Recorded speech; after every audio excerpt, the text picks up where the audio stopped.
Pleased to say we can bring back in Natasha Hausdorff. She is a barrister and she's volunteered as a legal director of the UK Lawyers for Israel Charitable Trust. She speaks in an independent voice, not for the Israeli government. Thank you very much for being with us. The last time these talks were held in Paris, the Israeli side, we're told, were in listening mode only. Hamas, they said, were making demands that were delusional. Something appears to have changed this weekend. What do you think it is? Well, so far as the Israeli government is concerned, it seems to be the military pressure that it has continued to exert on Hamas. It was clear that that is what achieved the previous negotiation and the previous release of hostages. And Israel has been consistent in its initiative to continue that military pressure in order to seek another negotiation and the further release of hostages, which has been, of course, a priority from the outset. The Palestinian Authority, on reading the report, said it was part of Israel's attempts to change the geographical and demographic reality in the Gaza Strip, a return to full occupation. It's certainly a plan that would not suit the Americans because it doesn't provide the basis for a two-state solution, correct? Well, I think it's important to be clear that there's nothing in the plan that is, in fact, in any way surprising. And it's clear that the key issue that you were describing of demilitarization, along with the very important de-radicalization, those two key points are the only possible route forward.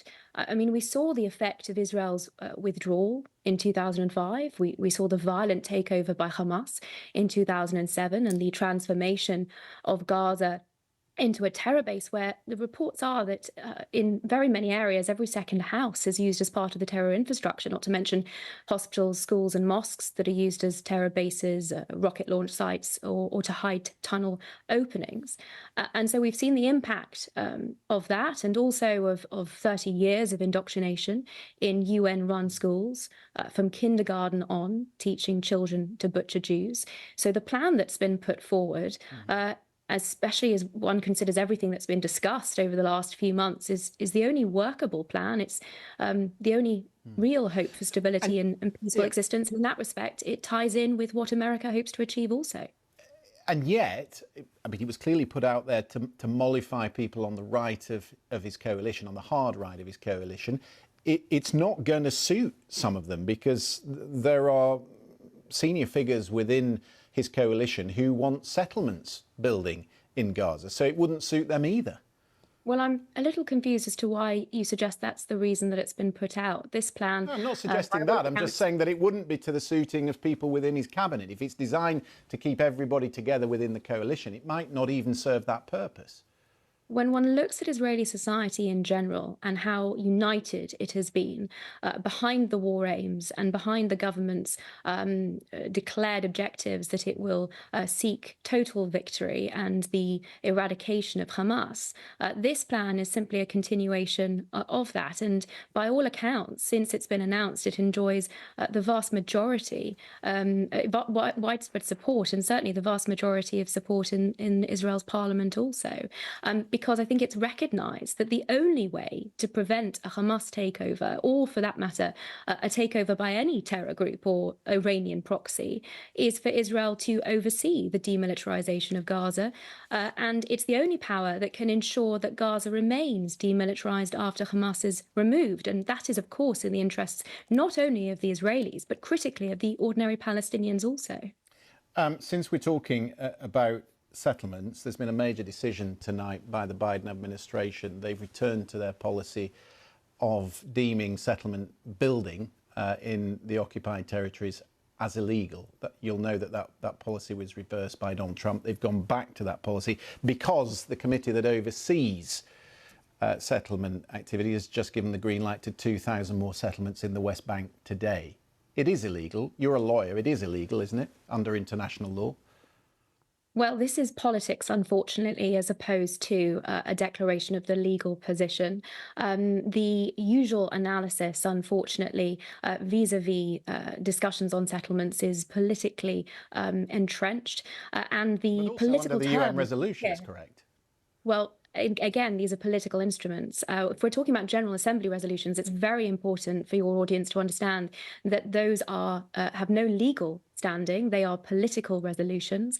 There are only very few UN Security Council resolutions, if they're made under Chapter 7, that have legally binding effect, and they don't pertain certainly to this issue. The suggestion, though, that settlements are illegal certainly serves a political purpose. The really troubling aspect of that, of course, is that it suggests that Jews cannot live in certain areas simply because they are Jews. So there are legal, political, and also big moral questions and problems with the general debate.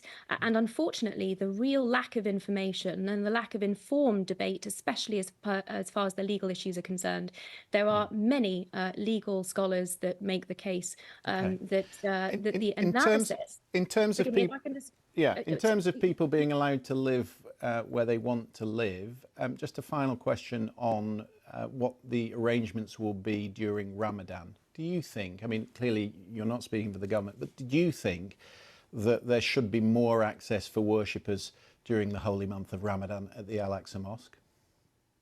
So that particular situation is always a delicate balance between the freedom of worship, which has actually, in fact, only been in place in Jerusalem since 1967 and the reunification of that holy city, but also the security threats. And Hamas has continually called for an intifada to be waged within Israel proper, and also for Israeli Arabs, even citizens of Israel, to rise up. And we've had numerous terror attacks even in the last. The head of Shin Bet said that if the policy was to restrict people going, particularly Israeli Arabs, it would make the conflict in Gaza look like a holy war.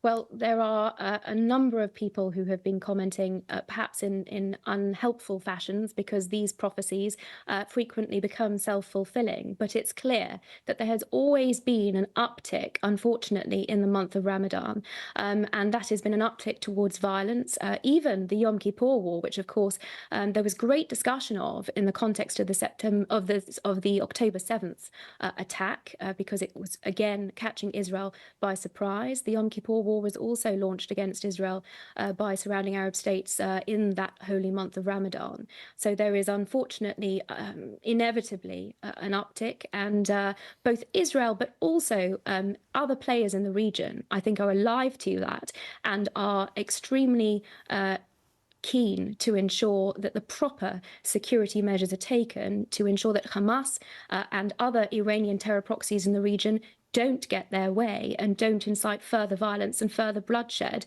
under the guise of using, unfortunately, religion, and I ought to say misusing and abusing religion in this fashion. Natasha Hausdorff, always good to debate with you. Thank you very much for coming on the programme. Thank you, Christian.